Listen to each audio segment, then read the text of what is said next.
제가 늘 강조하는 부분이 있습니다.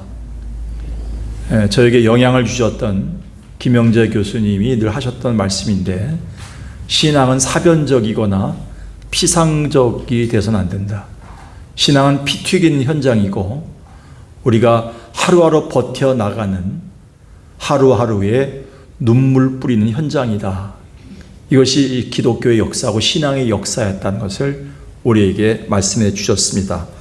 제가 여러분들에게 늘 강조합니다. 신앙은 현실이고 실존이고 옆에 사람과의 갈등이고 내 남편과 아내와의 실존 속에 생겨나는 그 아픔과 문제이고 교회와 하나님 앞에서 세상 앞에서 당하고 있는 모든 동굴 속에서의 터널 속에서의 겪어나가는 과정이 바로 신앙입니다. 이걸 떠나서 그냥 날마다 기도하고 말씀만 보고 금식하고 어디 기도원에 들어가서 기도나 하고 할렐루야 찬양만 하고 그렇게 지난다면 우리는 또다시 수도원주의에 빠질 수밖에 없는 막연한 신앙이 될 수밖에 없습니다. 신앙은 현실입니다. 지금 우리가 살고 있고 만나고 있고 부딪히는 현장에서 어떻게 극복하고 어떻게 승리하는가를 주님은 보고 계시고 거기에 참 신앙의 관건을 갖게 되는 것이죠. 저는 그런 의미에서 오늘 이 성경은 우리에게 굉장히 큰 교훈을 주고 있습니다. 우리가 부딪히는 현장, 내가 당했던 어려움들, 내가 가지고 있는 문제 가운데서 품격이 나타나는 거지, 멀리 기도원에 가서 산에 올라가서 혼자 바위를 붙들고 기도하다 거기서 아무도 만나지 않은 산 속에서 신앙의 품격이 나타나는 것은 아닙니다. 오늘 우리는 내가 만나고 피 튀기는 현장 속에서 과연 내 신앙이 어떻게 나타나고 있는가를 모세는 우리에게 교훈해 주고 있습니다. 오늘 본문은 모세의 이야기입니다. 모세는 하나님의 종입니다. 하나님의 대리자입니다. 어쩌면 똑같은 피를 나눴던 십보라가 아니라 아내가 있었지만 아내도 남편을 함부로 하지 못할 정도의 하나님의 대리자였습니다.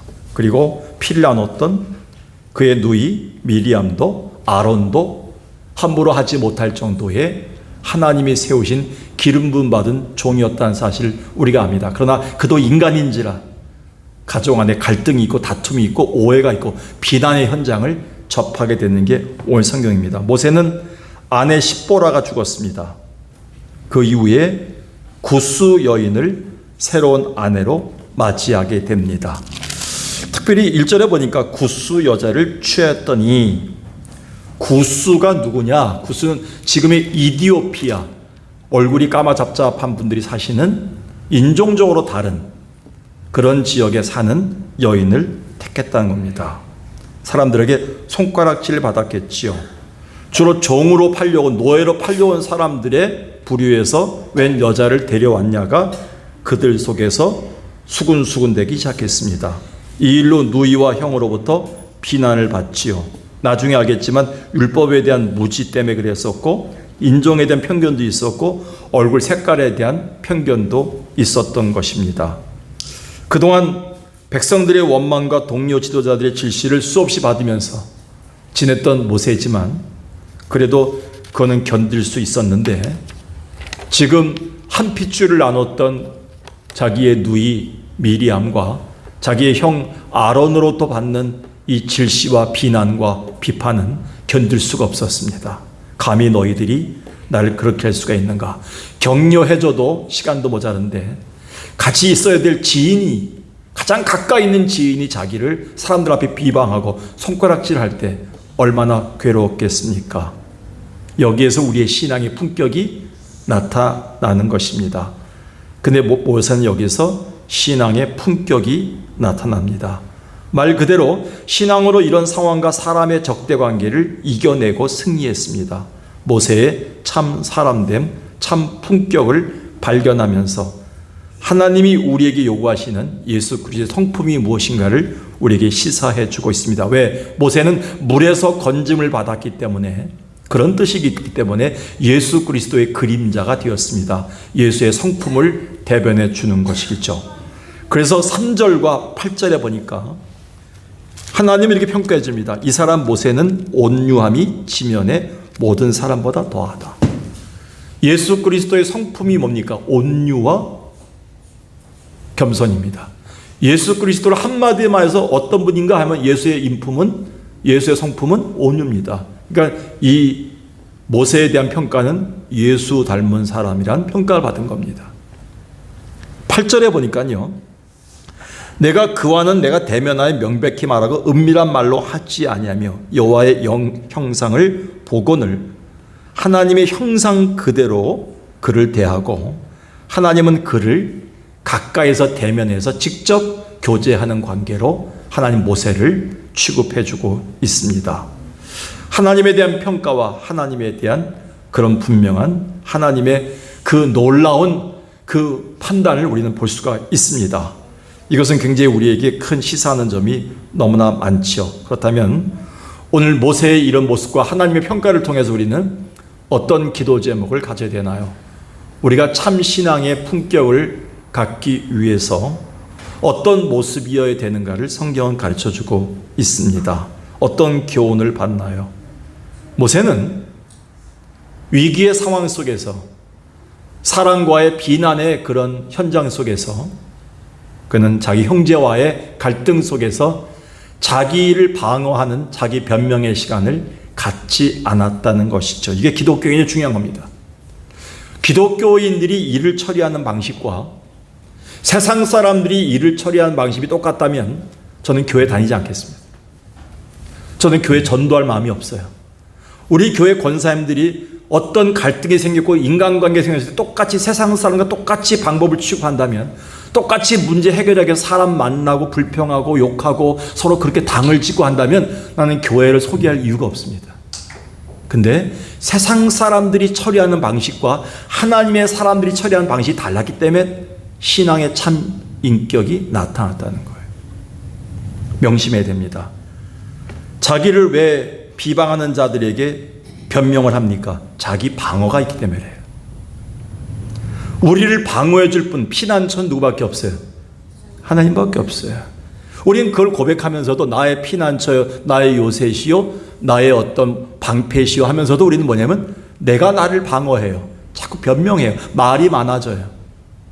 그때부터 우리는 신앙이 주눅들기 시작합니다. 전혀 유익이 없습니다. 더 많은 사람들에게 상처를 줍니다. 구차한 변명이 오히려 많은 사람들을 힘들게 합니다. 전도서 5장 2절에 솔로몬은 이렇게 얘기합니다.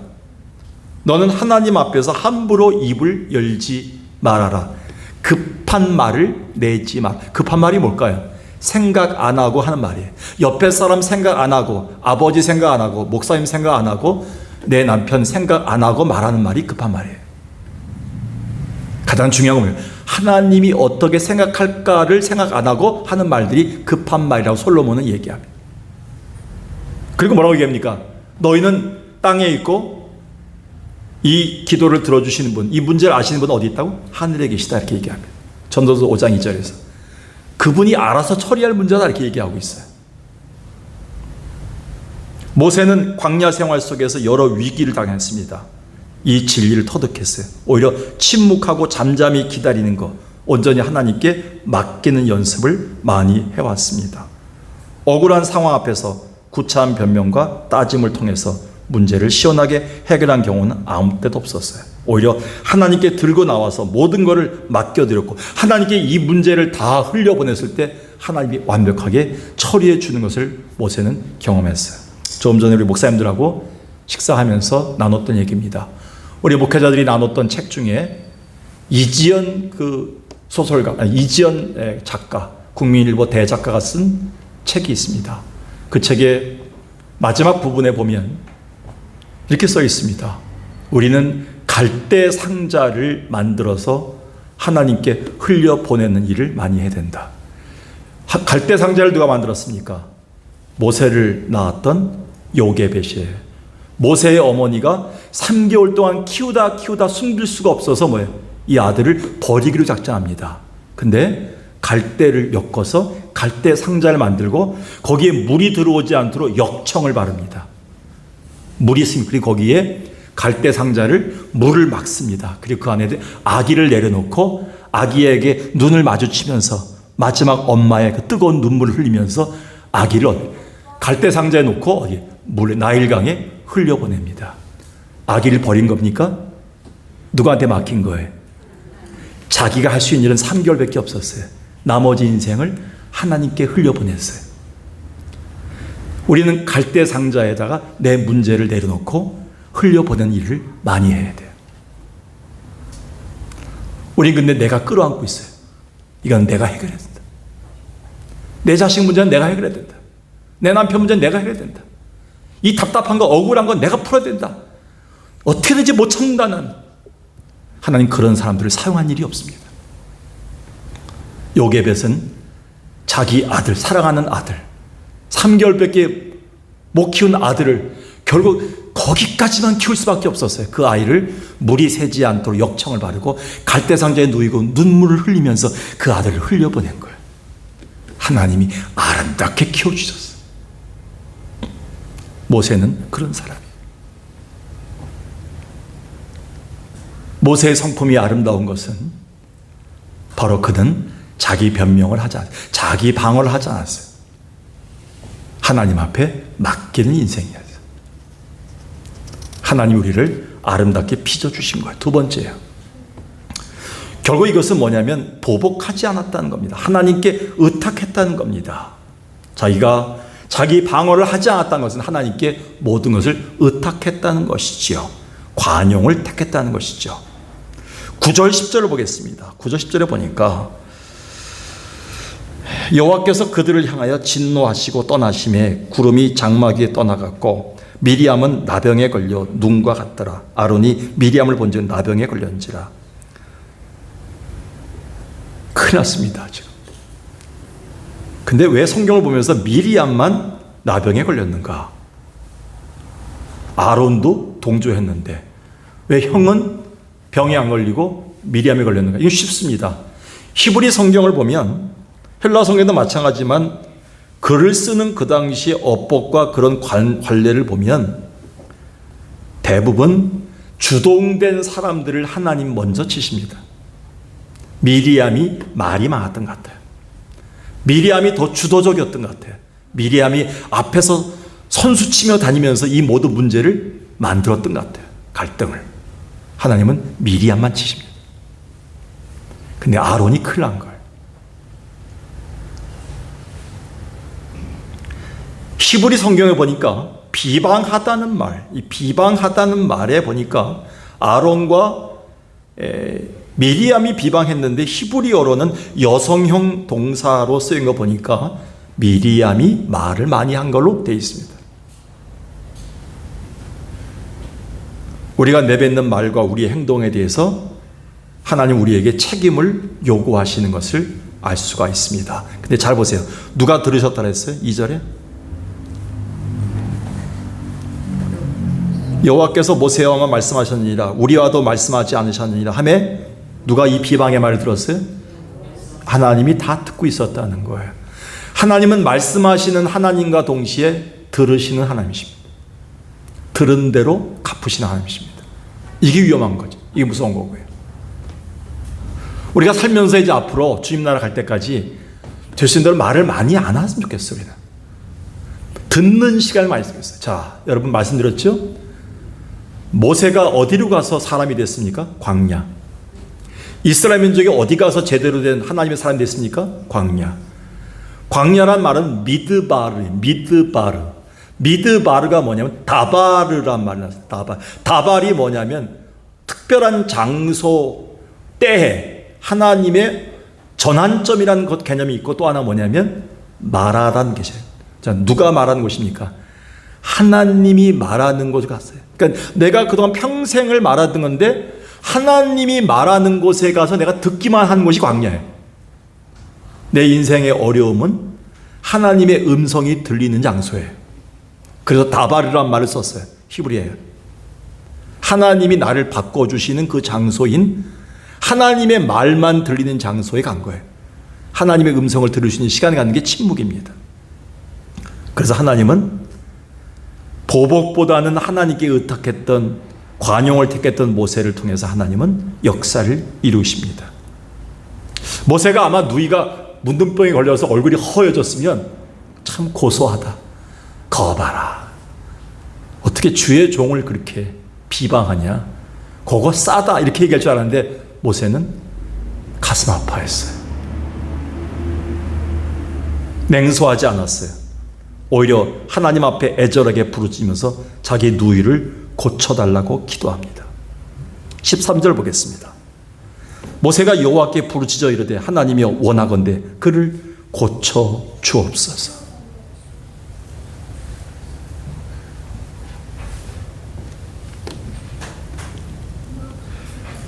여러분, 고치신 분 누굽니까 여러분?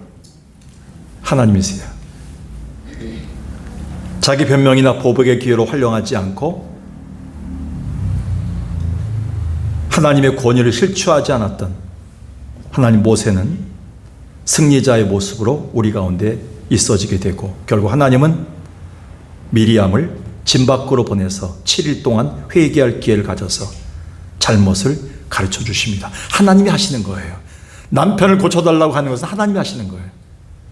남편 사용 설명서가 뭡니까? 아내 사용 설명서가 어디 있습니까? 자식 사용 설명서가 어디에 써 있습니까? 성경책에. 하나님이 우리를 만들었기 때문에 만드신 하나님이 우리에게 사용 설명서를 주신 게 성경이에요. 교회를 고쳐달라는 것도 목사가 고칠 수는 없어요. 하나님이 고치시는 거예요. 우리 이걸 맡기는 것이 뭐래요? 모세와 같이 참 인격의 삶을 사는 품격의 삶이라고 성경은 말하고 있습니다. 이게 기독론적 사상이죠. 모세는 하나님의 아들인 예수 그리스도 오신 메시아의 표상이었고 그림자였기 때문에 기독론적 사고죠. 하나님께 모든 상황을 맡기는 거죠. 그리고 우리는 관용의 기도를 드리는 거죠. 자, 마태복음 11장 28절 수고하고 무거운 짐진 자들아 다 내게로 오라. 왜 그랬을까요? 나는 뭐하라 했어요? 온유하고 겸손하다. 온유와 겸손은 예수 그리스도의 인격이에요. 오늘 우리가 하나님께 모든 걸 다 맡겨야 될 이유, 수고하고 내게 있는 억울함과 무거운 짐들을 다 가지고 하나님께서 맡겨야 될 이유가 뭡니까? 누구의 성품을 바꾸는 거예요? 예수의 성품으로 맞바꾸는 시간이에요.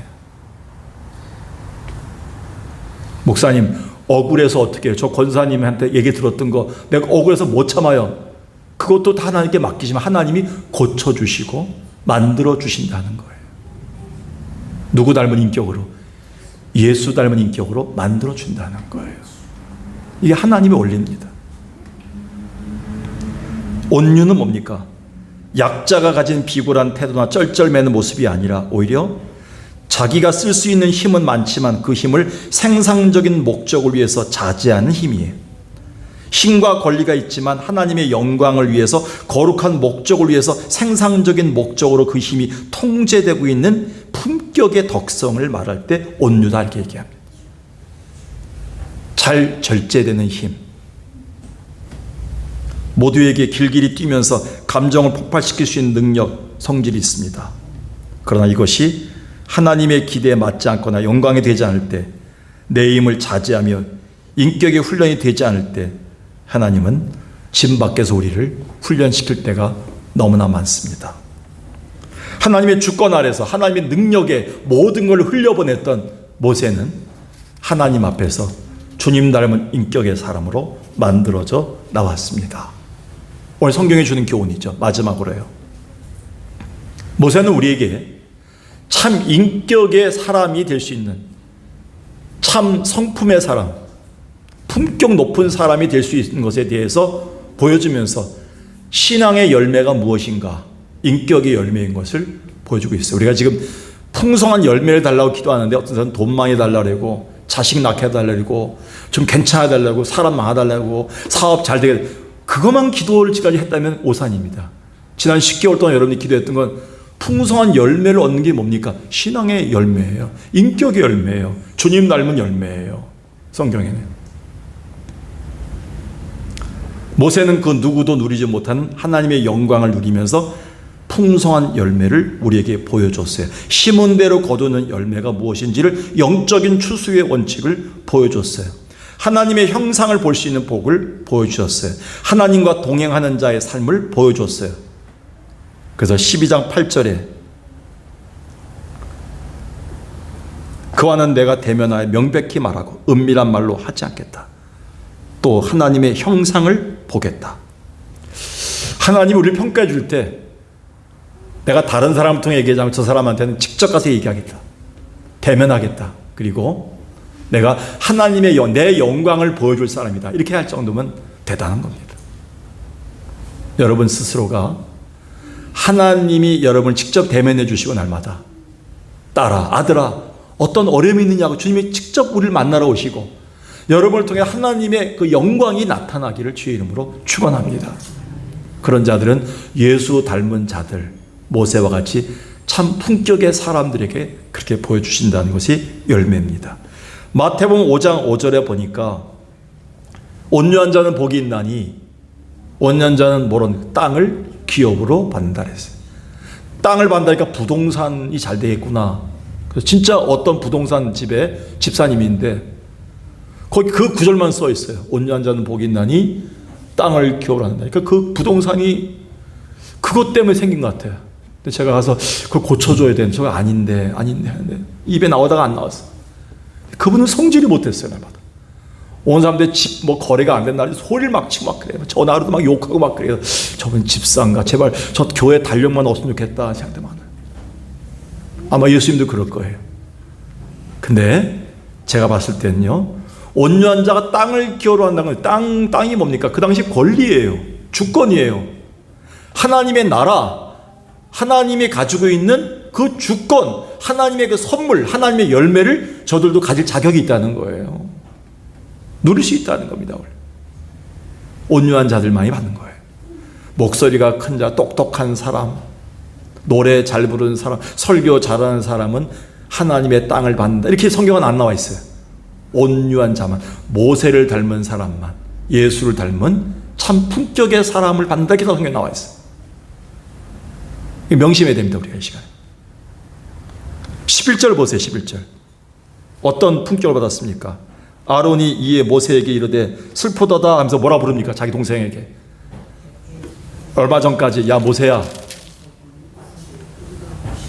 얼마 전까지 모세야 너희 좀 와봐. 너 가만두면 안 되겠어. 이렇게 그것도 모세라고 안 부르겠죠. 새야 나와봐라. 이 동생아. 근데 여기서 뭐래? 내 주여. 누구한테? 동생을 하나님의 사람으로 부릅니다. 내 주여.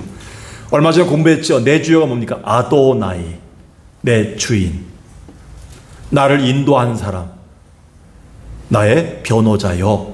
라고 자기 동생의 품격을 높입니다. 자연스럽게 하나님은 나를 비방하는 자들, 나를 향해 손가락질하는 자들을 하나님께서 통해서 나를 높여줄 때가 있습니다. 그때까지 기다리는 거 우리가. 그래서 신앙은 기다림이에요. 교회 재직이 되려면 이 기다림의 과정을 많이 거쳐야 됩니다. 여러분, 로마서 12장을 지난주에 공부했습니다. 예배 시간에. 그리고 또 우리가 여러 경륜을 통해서 이 성경을 우리가 주일 예배 시간에 말씀을 배웠습니다. 로마서 12장에 보면 될 수 있는 대로 화목하라. 모든 사람에게. 원수 갚는 것은 내게 좀 맡겨라. 하나님의 진노가 내가 갚을 것이다. 내가 갚을 것이다. 이렇게 나와 있어요. 하나님은. 근데 우리는 우리 자신이 스스로 심판을 하려고 해요. 도리어 축복하라 그랬어요. 베드로는. 여러분, 주변 사람들은 우리에게 부축입니다. 권사님 그냥 잊지 마. 집사님 그러고 그 말 듣고 가만히 있었어? 아니 나라면 그냥 가만 안 두겠어요. 그런 친구들이 있어요. 옆에. 만나지도 마세요. 사귀지도 마세요. 여러분 돌아가실 때까지 그런 분들 만나면요 질병 걸립니다. 병 걸립니다. 단명합니다. 우리 주변에 오히려 축복하세요. 기도해 주세요. 권사님이 참으셔야 돼요. 권사님이 잘못한 거죠. 기도하면 돼요. 제가 했잖아요. 기도합시다. 이런 자들이 나타나야 장수가 나는 거예요. 교회가. 근데 그걸 참았어? 전화해. 가만 안 둘 거야. 오늘날 한국 교회가 그래서 망해가고 있는 거예요. 오늘 우리는 하나님 앞에서 진짜 예수 닮은 사람이 돼가고 있는가를 고민해야 됩니다. 버겁고 힘들어도 짜증나도 오해를 받아도 오늘 이 시간에 모든 것의 권한은 하나님께 있으니 갈대 상자를 하나 더 만드십시오. 역청을 칠하십시오. 누가 듣지 않도록. 거기다 여러분의 문제를 오늘도 다 내려놓으십시오. 슬픔 내려놓으십시오. 아픔, 오해, 괴로움, 답답한 다 거기다 집어넣으십시오. 그리고 그 갈대 상자를 하나님께 흘려보내세요. 하나님이 주일날까지 완벽하게 해결하셔서 여러분 은혜의 자리로 다시 부를 줄로 믿습니다. 기도하겠습니다. 이 시간에 우리 하나님 앞에 이제 3개월도 안 남았습니다. 하나님, 이 시간에 같이 한번 기도할 때 하나님, 우리 가정의 문제, 내 갈등의 문제, 내 마음의 문제, 자식의 문제, 내 가족에 있는 질병의 문제 있습니다. 하나님, 답답함을 가고 있습니다. 이거 다 내려놓습니다. 하나님께 걱정, 근심, 염려 다 내려놓고, 감정은 다 내려놓고 하나님께 갈대 상자에다 여러분 다 모아세요. 그걸 물을 흘려보내세요. 주님께서 그거 다 받으실 겁니다. 흘려보낼 때 같이 한번 기도하셔야 합니다.